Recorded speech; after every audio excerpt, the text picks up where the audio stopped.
Worse, yes. For example, a year before Hitler's attack on this country, a Moscow institute, cryptically called Research Institute Number 20, had developed a ground radar station named Reddit, which was followed by an improved version called Hegmatit. Now, some of these stations were incorporated in the air defense system around Moscow when Hitler attacked the Soviet Union in June 1941. And did they prove effective? Yes, they did. Even during the first massive that was on July 21st, 1941. The radar stations relayed an early warning to the night interceptors and to the searchlight crews, and all this reduced the number of Nazi bombers that got through to Moscow. As I well remember, I was on the roof of my apartment building at the time. No. Was that the first time the Soviet forces used radar in the war? Yes. And the success of its use stimulated work in this area. It was decided to rush the Hegmatit stations into batch production, to start work on their further improvement, and to begin developing airborne radar. Now, the first airborne radar system, GNOS 2, was developed in the city of Barnaul under the young engineer Victor Tikhonov. It was he, by the way, who had detected the approaching Luftwaffe bombers on the night of July 21st I spoke of, at one of the Hegmatit stations he had just helped to assemble. So, when did the new airborne radars first go into the station, Boris? The first of these new radars was installed in a Soviet bomber in June 1932.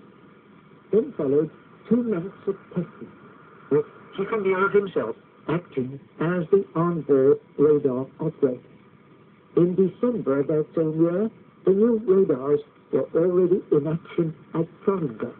What part did they play there in that great battle? Well, for example, when the Soviet forces encircled Field Marshal von Paulus's group, the Nazis continued to supply the group by air at night. Thanks to their onboard radars, the Soviet night fighters were able to counter these supply flights and thereby hasten the Nazi surrender.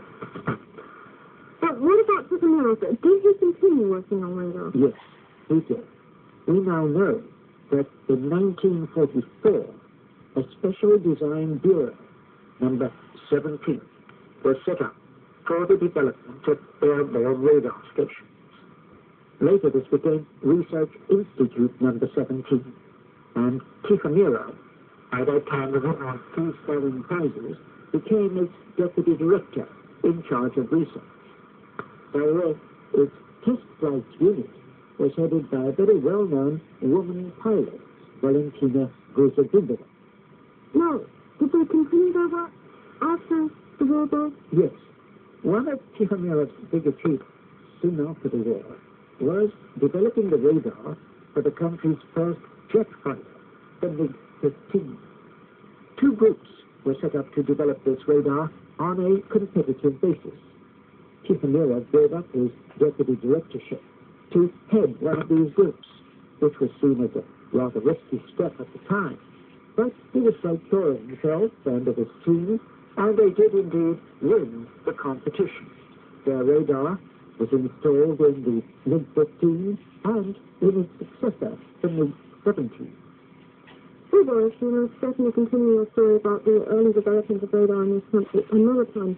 But just now we have to turn to another question. In fact, a related one. It comes from Dr. Franco Segolo in Conegliano, Italy. I'm a doctor, he writes, and I'm very interested in the effect of radio waves on the human being. Oh, Boris, what's known about such an effect? What we do know for certain is that this is today an extremely controversial issue. On the one hand, there are those who blame today even mobile telephones.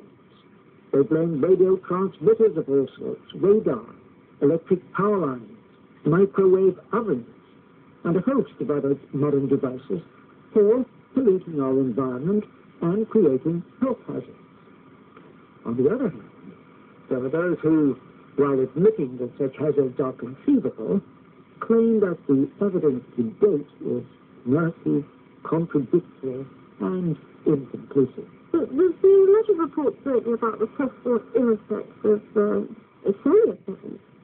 Yes, these reports have indeed raised concern that even such low doses of non-ionizing electromagnetic radiation as the doses from cellular phones can cause subtle biological effects in humans, possibly damaging to their health.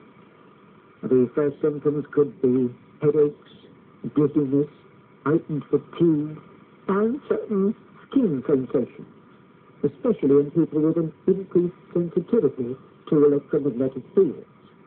Well, a study has now been undertaken in Sweden and other Scandinavian countries where very many people use mobile telephones to verify or refute these suspicions.